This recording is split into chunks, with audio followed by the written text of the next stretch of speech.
This is Book Talk with Corbin. I'm your host. I did a podcast not too long ago. I don't think the audio is as good as it should have been.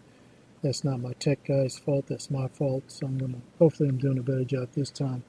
This is sort of like part two of No Kentucky Home for Socialism. Folks, let me explain something to you. We have a school here in Louisville, Kentucky, and they established this school because they felt that for too many years, young black males are not up to reading and math proficiency. So what they decided to do is to sort of look at a program that was taking place in Lexington, Kentucky. It was about an hour away from here. And that academy there was called the Carter G. Woodson Academy. And they were talking about the different things they were doing to help young black males to come up to snuff as far as their math and reading proficiency was concerned. And I'm sure they looked at a lot of other academic studies and all. So it came out to being, okay, this is going to be we know this is for black males, but we'll also tag on to it males of color. And it's known that, hey, if you're white and if you want to become part of the school, you can. But it was something that was established for young black males to boost their math and reading proficiency. Apparently 40 years of busing didn't do that, even though that's why one of the reasons why they kept pushing busing, forced busing. It's because, this is going to help these black youth do better in school. And 40 years later, it still didn't do it. That didn't do it. So they decided on this academy. Now, this academy was put in what we call District 6. District 6 here in Louisville, Kentucky. Here's the only problem I have with the academy. It was named the W. Du Bois Academy. Now, most of you may or may not be familiar with W. Du Bois. Let me say this one thing about Du Bois. He was a brilliant intellectual. He was. Wrote some phenomenal books like The Souls of Black Folk.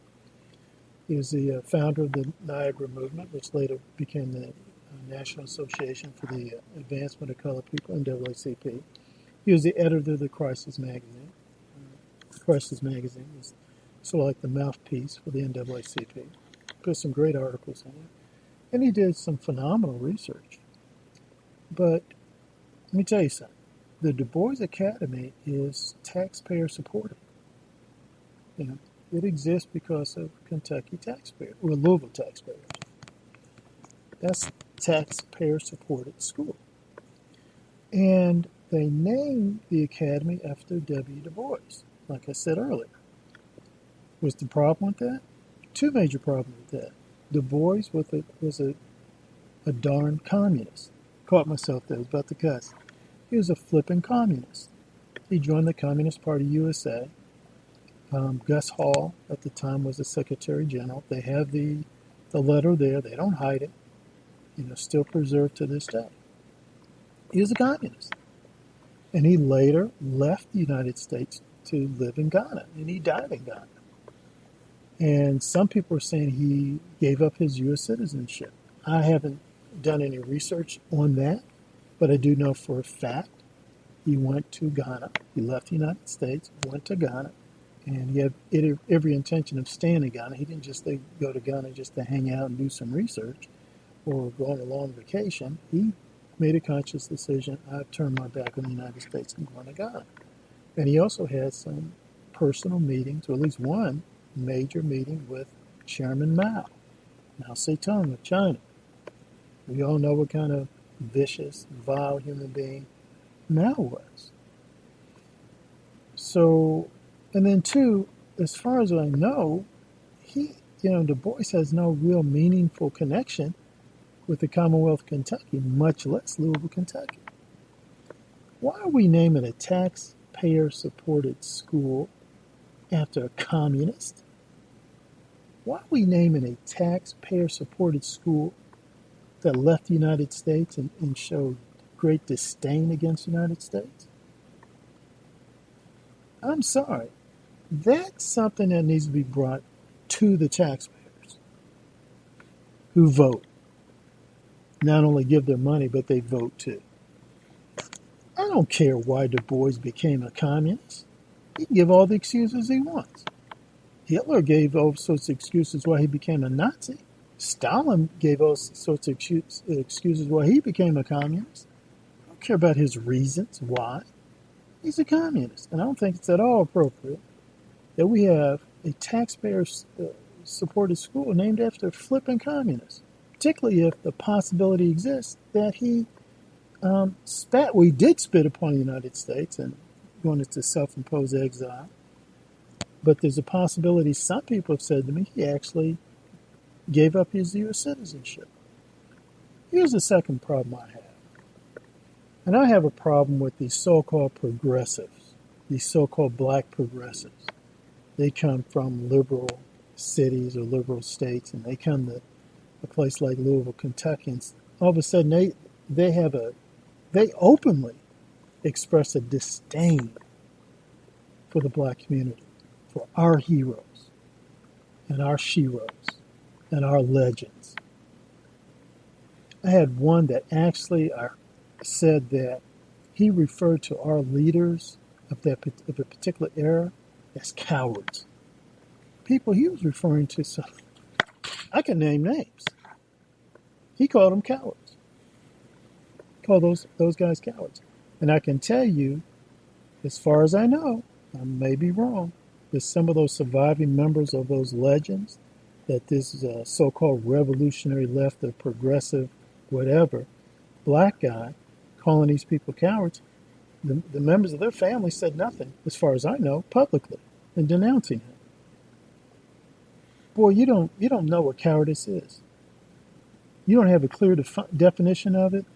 You probably can't even spell it. Cowardice. Lake and Cosby, a coward? Really? Dr. Joseph McMillan, a coward? Charles Stanley, a coward? Took everything in my being not to go over there and just start. Ooh, it's ridiculous. Really? I can go on down the list.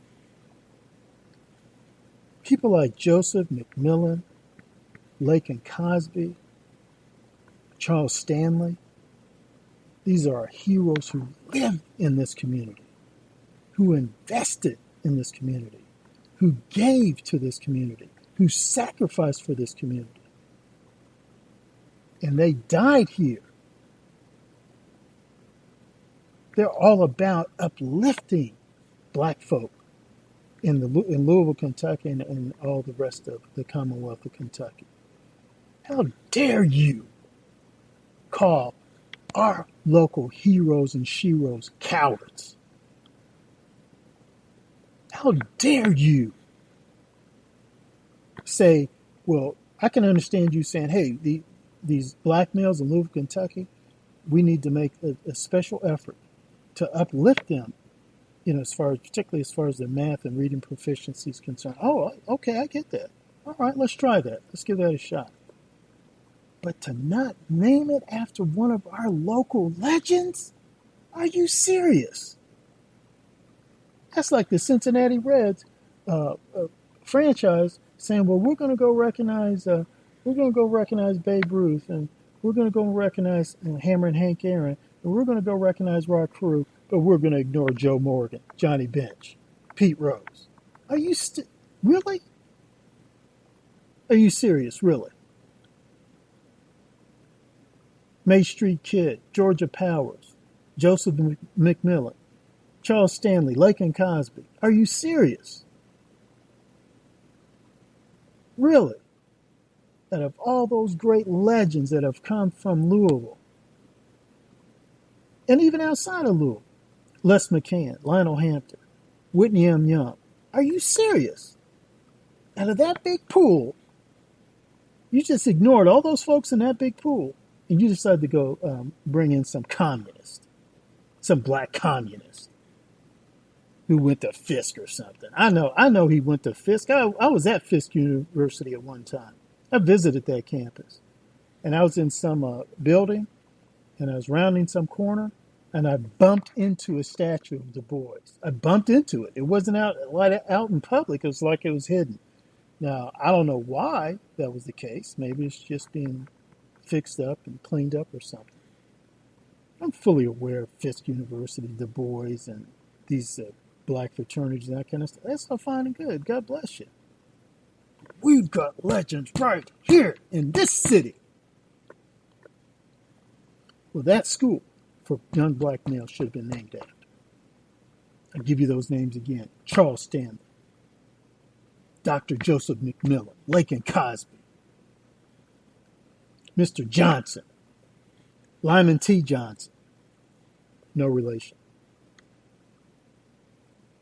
May Street Kid, Georgia Powers.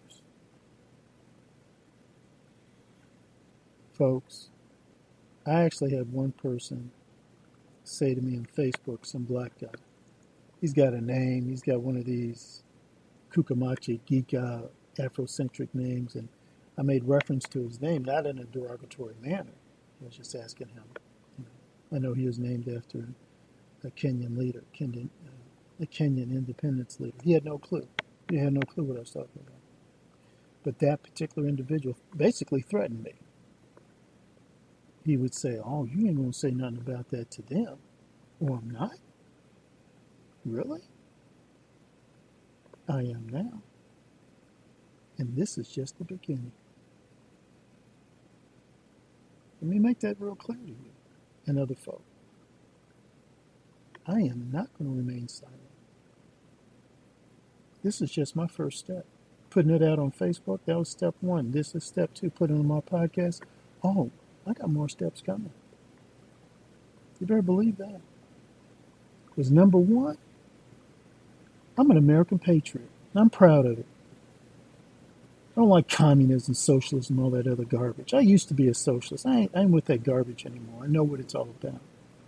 The damn daggone communist and socialist stuff has oppressed black people all around the world and oppressed other people all around the world. I have no shame in standing up against communists. Are you silly? Are you sick? Really?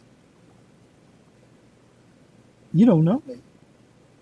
Two, I will stand up for our local legends and heroes all day long. All day long. Every day, all day, and twice on Sunday. And the audacity, the name, a Louisville, Kentucky, taxpayers supported school meant to uplift the academics of black youth and naming it after a filthy communist and ignoring our great local legends. Jimmy Ellis, Charles Stanley, Dr. Joseph McMillan, Lakin Cosby, May Street Kid, Georgia Powers, Lyman T. Johnson. Are you serious? You ignored all those legends and named it after some communist. And why? Well, we all know why. Well, I know why. I have my suspicions, but it doesn't matter why.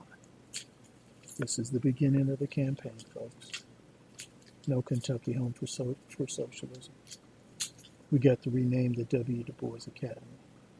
At least raise the discussion. At least put it out there for discussion. I mean, at the bare minimum, do that. This is Book Talk with Gordon. I am your host.